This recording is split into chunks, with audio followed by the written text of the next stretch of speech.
Hey guys, welcome to the next tutorial in ethical hacking and penetration testing. So in the previous tutorial, I showed you how to go and install the Kali Linux.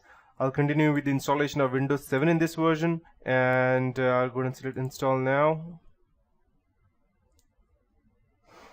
And by the time it gets installed, I'll also go ahead and show you some specific things as to what okay, so before I proceed, we have it over here. I would be installing the 32-bit file, and let's use Ultimate. It has everything, Windows 7 Ultimate activated, 32-bit, perfect. And yes, I accept. Advanced, and yes, perfect, next. Okay, so till the time it gets installed, let's see where we have on our Kali Linux. Okay, it will take another 5 minutes, I believe, to install. So by the time till this gets installed, let's talk about ethical hacking. So computer attacks have been that targeted undisclosed vulnerabilities are more common, and they last longer than many security researchers previously thought. So there is something called as zero-day attack nowadays, which has become more popular. The typical zero-day attack, by definition, says that it exploits software flaws before they are publicly disclosed. That means it's lasts on an average of around let's say 300 days, with some lasting as 2.5 years as well. So zero-day attacks are meaner, and they are more rampant than you can ever think of.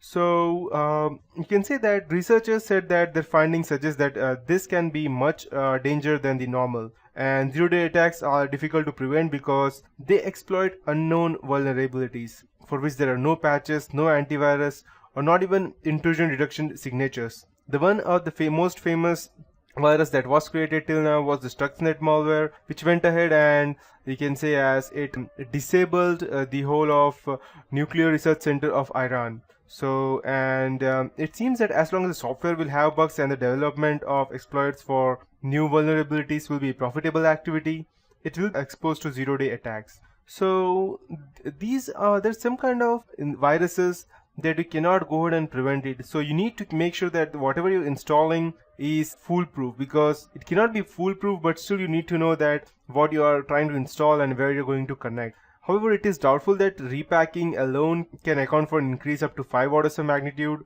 but still more likely this increase in result of extensive use of virus be proven that there are exploits in other malware as well. That means you can still go ahead and exploit a virus as well. So it is important to bear in mind before learning ethical hacking that attackers break into systems for various purposes.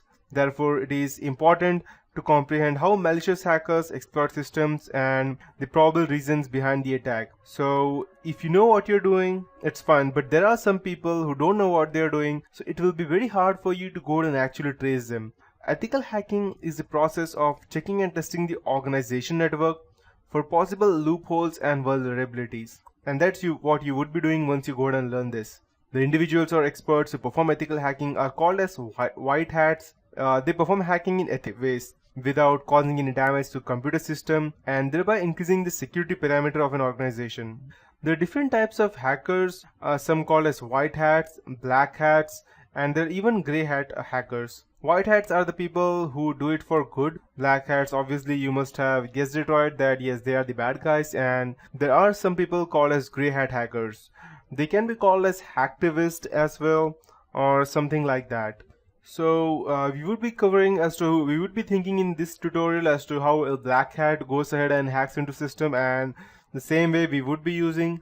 But just in mind, make sure that just by learning Kali Linux alone, it won't make you some kind of a very genius person, because there are people who go ahead and sit months and years to go ahead and create a single exploit, and that exploit can straight away go ahead and let's say make your foolproof plan full of loopholes. So you cannot expect everything to be the best way. So you need to go ahead and keep yourself under testing. You need to go ahead and test each and everything that you have. You need to go ahead and keep learning yourself. That's how it will work.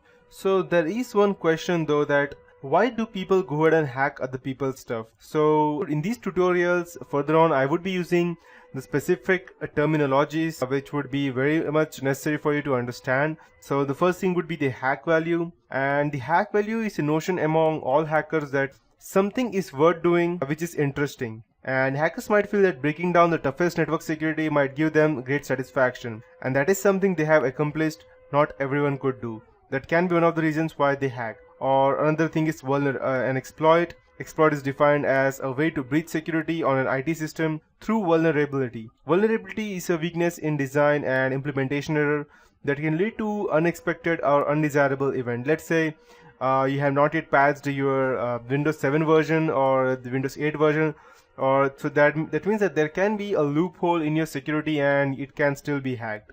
And at that point of time, malicious hackers create exploits, or you can say as viruses, and those viruses and exploits go ahead and harm your system.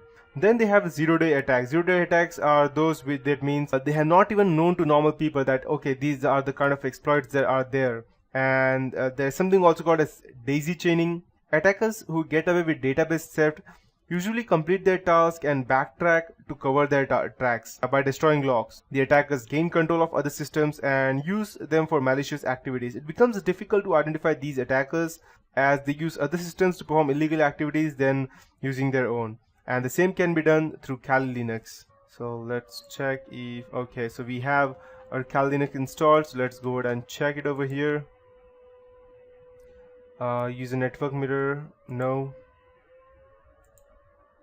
And it will take hardly a few minutes to go and install this. It's almost over. Same over here. So let's wait till these things get installed. So it seems like our Windows 7 has started, and make sure that you install the VMware tools before you go ahead and start anything, practicing anything. The reason being that we need VMware tools for lots of things. That's the reason. Okay, perfect. Let's wait till this gets started.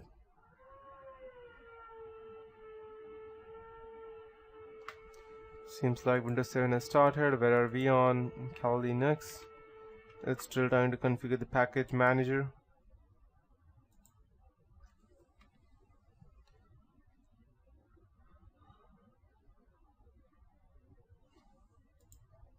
Yes, seems like our Kali Linux is back on track. So install the grub boot record, and in case you don't know what grub is, you need to go ahead and select yes always, because if you're trying to dual boot sometime later on, then you will surely need the grub bootloader. That's why. So, and the things that we would be learning in Kali Linux would be information gathering, sniffing, spoofing, eavesdropping, session hijacking, MITM, that's man in the middle attack or monkey in the middle attacks, SQL injection, ARP poisoning, and a lot of password based attacks. We'd also go ahead and use the malwares that we have inbuilt inside. I'll select continue. Then we will target the footprinting and DDoS attacks, that's distributed denial of service attacks and denial of service attacks. We will also be going ahead and backdooring everything, so that in case due to some reason if we lose our connection, we will still be able to enter our own operating system or our target system. So I believe that's getting installed.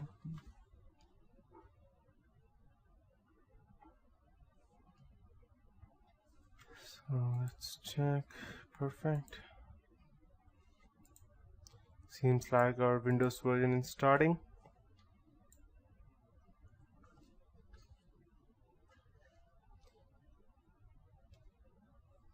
Okay, perfect. So this is how we can go and install the operating systems. So that is it for this tutorial, and in the next tutorial I'll be going and letting you know as to how we can go ahead and start them and configure them.